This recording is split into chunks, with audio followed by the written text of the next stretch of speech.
Okay, thanks for your time, Mr. Andries Retief. First off, could you give us a brief background about how you ended up in the cargo industry, the shipping? It's all combined, air, land, and sea, Yeah, and DHL as well. absolutely happy to do so. I've been in the industry now for 16 years. I started my career in South Africa. And actually, I started my career in finance. I entered the business as a finance manager. And then through my time with DHL, I've been fortunate enough to work in Kenya, Uganda, Poland, Singapore, and now lately I'm based in Germany. And it's one of the beautiful things of working for a company like DHL is we give opportunity to people to also advance their careers that way. And I've been a product of that. So yeah, it's been a really good journey. I see. So I understand your official title is CCO for EMEA. Correct. What are some of the challenges in the region that you're facing right now?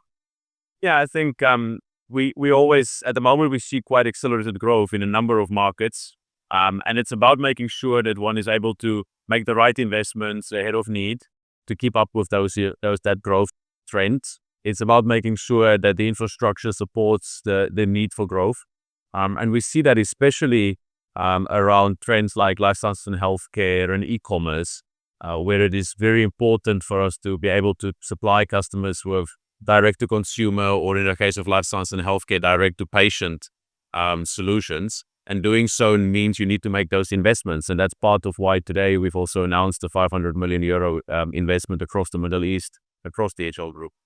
Right. Could you tell us some of the products in general that are shipped between the continents? Africa, the Middle East, Yeah. Europe. Yeah, it really differs by origin, of course. When you look at the movements predominantly between Asia and the Middle East. Because I see a lot of automotive parts. Yes. And I'm about to get to that, exactly. So if you see some of the movements, especially between Asia and the Middle East, we see that predominantly around sectors such as fashion, and then also automotive. So your observation is absolutely correct. Where there's a large number of movements between Asia and Middle East from that perspective specifically. If you look at Europe versus the Middle East or Middle East to Africa, then predominantly we see also quite a large movement around e-commerce, where companies are able to use the Dubai and the UAE as a hub for their distribution across these markets on a global scale. Yeah, of course, this 500 million investment in the region is huge. Moving forward, where do you see the Middle East going? The Middle East is absolutely essential for the economy and then for us as an organization, in terms of its position as a growth vehicle for the future. It is ideally positioned geographically. It has governments that are open to doing business and agreeing trade agreements with other countries and geographies that is beneficial for everybody. And it really is well positioned from a location perspective to support that growth. So we see the Middle East as an essential market for growth, which is why we've invested this 500 million euros for the future. I understand that there's a shortage of manpower in the industry. What can you tell those people who are aspiring to enter the field? Logistics and supply chain is actually really fun.